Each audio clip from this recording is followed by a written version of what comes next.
귀신 들린 궁궐. 산속의 스님과 맹인 무당 풍사는 한때 같은 문화였으나 서로 다른 길을 걷게 되었다. 결국 여리는 입심 좋은 자가 바로 풍산, 대비 마마의 심리를 조종하던 맹인 무당이라는 사실을 알아냈다. 이때 맹인 무당 또한 강철이의 약점을 알아냈다. 그것은 바로 강철이의 몸 안에 있는 구슬이었다. 여덟 자 귀신을 없애려면 강철이가 죽어야만 했고, 그것이 그가 더 이상 강철이와 여리를 두려워하지 않는 이유였다. 그러나 그가 미처 예상하지 못한 것이 있었으니 여리의 뒤에는 산속의 스님과 풍산 그리고 맹인 무당의 스승이 있다는 사실이었다. 과연 정의가 사악함을 이길 수 있을까? 맹인 무당은 벌을 받게 될까? 여리는 스님을 데리고 풍산을 찾아갔다. 풍산은 이 상황을 전혀 놀라워하지 않았고 오히려 자신과 늘 대립하던 그 형님을 다시 만나게 되어 매우 흥미롭다는 듯이 말했다. 대사형, 우리가 또 이렇게 만나게 될 줄이야. 그 많은 세월이 지나도 여전히 참 볼품없구나. 스님은 분노하며 소리쳤다. 이 입심 좋은 놈아. 스승님께서 너에게 무공을 가르쳐 주신 건 사람을 구하라고 하신 거다. 그런데 넌 그걸 나쁜 짓에 이용해 사리사욕을 채우고 있어. 벌 받을 줄도 모르느냐. 맹인 무당은 크게 웃으며 말했다. 아이고, 대사형. 누가 나더러 스승님의 말씀을 따르지 않았다고 하던가. 난 여전히 스승님께서 가르쳐 주신 것을 써서 나를 필요로 하는 사람들을 돕고 있다네. 스님은 더욱 분노하며 외쳤다. 너, 넌 정말 파렴치한 놈이구나. 오늘은 내가 스승님을 대신해 너를 벌하고 다시는 못된 짓을 못하게 만들어주마. 그러자 무당은 자신만만하게 말했다. 대사형, 그동안 한 번도 절 이긴 적 없으면서 지금 와서 날 이길 수 있을 거라 생각하나? 이 눈 예전에 형님이 아사같이. 오늘은 내가 원금의 이자까지 쳐서 되돌려 받겠다. 그리하여 무당과 스님은 서로 무공을 펼치며 맞붙었다. 여리는 맹인 무당이 스님을 압도하는 모습을 보고 걱정스럽게 말했다. 강철이, 너는 여기에 남아 스님을 도와줘. 나는 스승님을 데리러 갈게. 스승님이라면 저 무당을 제압할 방법이 있을지도 몰라. 강철이가 말릴 틈도 없이 여리는 자리를 떴다. 양측은 막상막하의 싸움을 벌였으나 맹인 무당은 비열한 수를 써 악령들을 소환해 스님을 공격하게 만들었다. 스님은 악령떼에게 둘러싸여 공격당하고 일시적으로 당황하였다. 그 틈을 타 맹인 무당은 일격을 날려 스님을 중상 입히고 스님은 피를 토했다. 강철이는 원래 이 일에 관여하고 싶지 않았지만 스님이 부상을 입은 것을 보고는 외면할 수 없었다. 강철이가 막 달려가려는 순간 팔척 귀신이 나타나 그를 막아섰다. 강철이와 귀신은 정면으로 맞붙었다. 맹인 무당은 크게 웃으며 말했다. 신의 전사여, 윤갑의 몸을 지닌 저 강철이는 당신의 상대가 되지 않아. 처리해버려라. 그를 없애면 당신의 힘은 배로 강해질 것이다. 이번 기회를 놓치지 마라. 팔척 귀신은 이 말을 듣자 더욱 잔혹하게 공격했다. 그는 강철이의 목을 조르며 번쩍 들어 올렸다.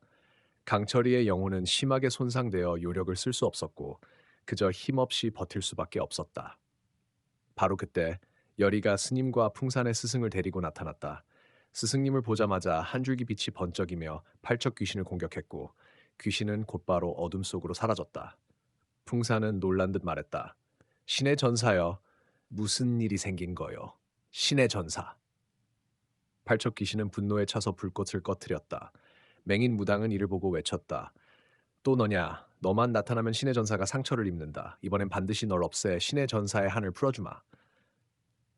하지만 그는 기술을 펼치기도 전에 보이지 않는 손에 의해 움직임을 제지당했다. 풍사는 당황해 외쳤다. 무슨 일이야? 왜 이래? 내 손이 왜 이러는 거지? 설마 그 미친 노인 때문인가? 여리는 강철이와 스님에게 달려가 부축했다. 스님은 풍산이 스승에게 무례하게 군 것을 보고 호통쳤다. 이 못된 놈아, 네가 어떻게 감히 스승님께 그런 무례를 범하느냐? 넌 정말 짐승보다 못한 놈이구나. 풍산은 소리쳤다. 내가 뭘 잘못 말했는데 저 늙은이는 지금 정신이 나간 상태야. 어떻게 그런 자가 내 스승일 수 있지? 너 같은 멍청이만 그를 따르는 거야.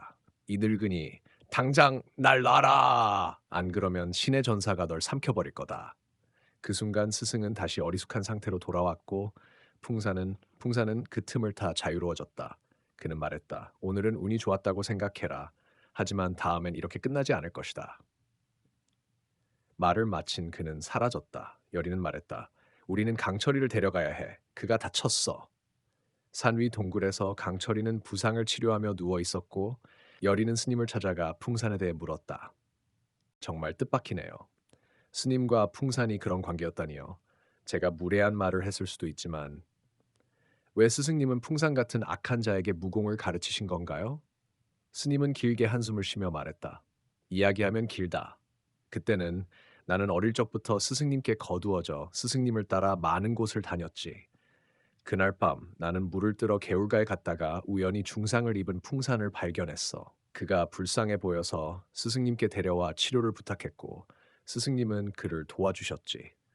그가 건강을 되찾자 스승님께 제자로 받아달라며 애원했어. 가족이 모두 악인들에게 죽고 의지할 곳이 없다며 말이지.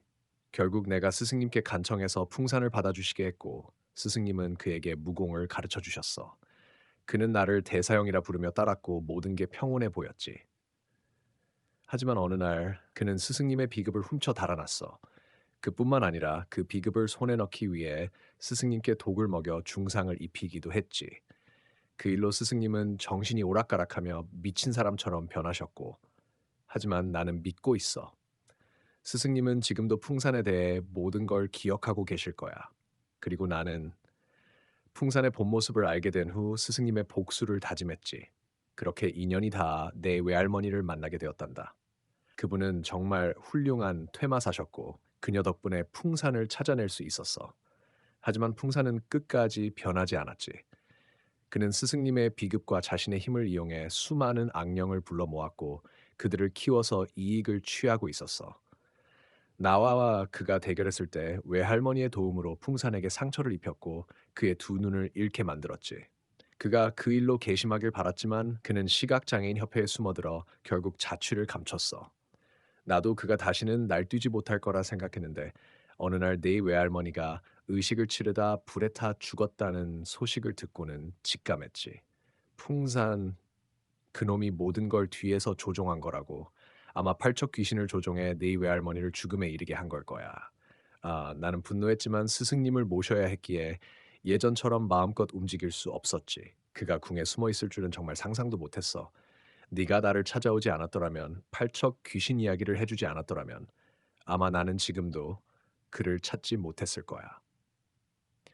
여리는 스님의 이야기를 듣고 풍산과 팔척 귀신이 외할머니의 죽음에 깊이 관련되어 있음을 확신하게 되었다. 강철이와는 아무런 관련이 없다는 사실에 마음 깊은 곳에서 미안함과 후회가 밀려왔다. 여리는 강철이를 바라보았고 스님은 그 모습을 보고 말했다. 강철이 걔가 걱정되니? 여리는 고개를 끄덕이며 말했다. 네, 저 때문에 그가 다쳤어요. 그에 대한 책임은 제가 져야 해요. 스님은 말했다. 처음에 네 곁에 있는 걸 보고 그가 널 이용하려는 건 줄 알았어. 그래서 그에게 그 몸속에 있는 보옥의 힘이 팔척 귀신을 억제할 수 있다고 말해줬지. 나는 그가 너를 위해 희생할 수 있을 거라 믿지 않았어. 늦아. 하지만 내가 틀렸던 것 같구나. 강철이, 그 아이는 너를 소중히 여기는 것 같아. 너를 위해서라면 기꺼이 목숨도 내놓을 수 있을 만큼. 아마 그도 이젠 인간의 감정을 갖게 된 모양이야.